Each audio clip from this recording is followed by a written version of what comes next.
Hi, good morning, everyone. Good morning. For those of you that don't know me, my name is Carla Wilson. I've been a parishioner here for about 10 years, and my husband, Chris Wilson, and I serve as co-executive directors of the Steadfast campaign. And to any of those of you here that were at last week's 9 a.m. service, I apologize, you're getting me again. My husband and I try to alternate each week so you don't get sick of us, though I realize that ship may have already sailed. But thank you for putting up with me one more time. So for those of you that are here often, I know this is review for you, but every Sunday I know there's folks that this might be the first time they're hearing about the Steadfast campaign. So I just wanted to give you a very quick recap of it. Steadfast is our campaign to raise $3 million over the next 2 years. And that's a combination of your regular giving and stewardship over 2 years, plus whatever additional amount you feel called in your heart to give to this church and this community. Can someone yell out the acronym for me of the 3 pillars of Steadfast? RBK, thank you. Can we hear it again? Louder. RBK! Thank you, Barb. Thank you especially for that. So you all know the 3 pillars. R is for repairs to our roof and boilers. B is balancing our budget for financial sustainability. And K is for kingdom building. And if you are one of those people in the pews hearing this for the first time and thinking, why now, given all that's going on in the world right now, the answer is that it really has to be now. For the roof, if anyone in here is a fellow homeowner, you know that roofs are notoriously indifferent to external circumstances when they decide to give out. Our budget, I've mentioned in the past that my family's been coming here for 10 years.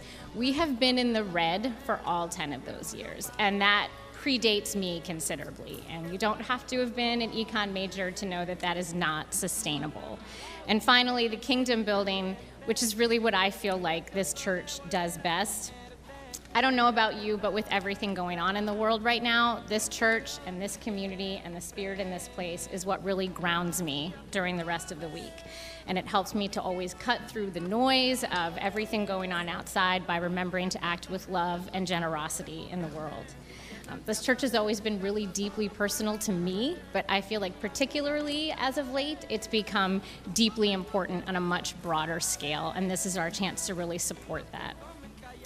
So having said that, giving financially, sacrificially, or as a spiritual discipline does not come naturally for a lot of us. It definitely does not come easily for me. The conversation in our house between my husband and I started as a bit of a push and pull. If any of you have a partner or anyone else you've been having these conversations with in your home, you'll find that you often start in 2 different places. And I've mentioned in the past that giving as a spiritual discipline is a spiritual gift of my husband's. It is decidedly not one of my gifts. It's like super low on my spiritual gift inventory. And if you're sitting in the pews worrying, then why are you an executive director of this campaign? I am proof positive that you can get there with prayer and discernment, and Father Burl and Mother Julius have helped considerably in that vein with these sermons and adult forums leading us down this path. I'll tell you one thing that did help in our home when trying to consider the amount we'd give was to think creatively. So if anyone has your booklet with you, I hope there's at least a couple out there. On page 29, there's actually an outline of different ways to give. And this really helped us in our conversation. In my mind, I'm thinking strictly cash, which we welcome, but also thinking about budgeting priorities. And if there are things in our life that we can either give up momentarily or defer on to sort of honor the meaningful sacrifice that a gift to this church would mean. Is there something that we can shift around in the way that we give to be able to give more to the church right now? Also, appreciated assets like stocks. The market has been doing really well. This is a good time to look at things like that. Investments and IRA contributions. And finally, one that I would not have thought of, stored resources. So if anyone has like a car sitting around that they've been meaning to sell and just haven't gotten to, selling something like that and donating the money. If anyone has inherited jewelry or art, maybe from in-laws, and you hate it and just feel bad giving it away, maybe this is the time to sell it and use those resources as a gift to the church and really do something good with it.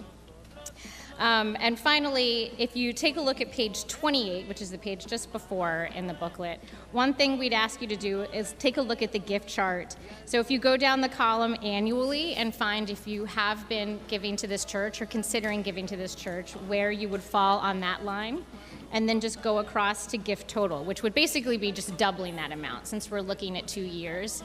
And really prayerfully consider what it would take for you to possibly move up one line. Is that something that you can do by thinking or budgeting creatively?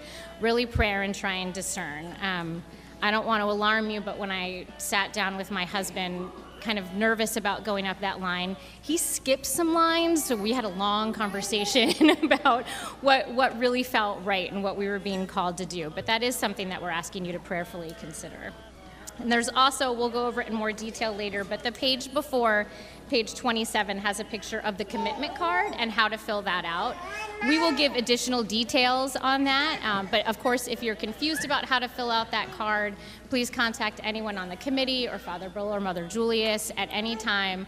We'll also be recording a video about how to do that. We'll go into that in more detail, but please take a look at it just to familiarize yourself with that process. And finally, if anyone has sort of reached the end of their discernment journey and knows in their hearts what they're ready to give, we would invite you to the advanced commitment ceremony tonight at 4 o'clock to be able to make that pledge. It's going to be a really beautiful ceremony. The choir will be there, and we would invite you to come join us if you're feeling called to make that pledge tonight. If not, then we will see you on the 23rd for Commitment Sunday, and we look forward to that. And finally, I just want to thank Vestry, the Steadfast Committee, Father Burl, Mother Julius, and the staff for all of their support. And thank you especially to you for listening with open hearts today. We really appreciate it.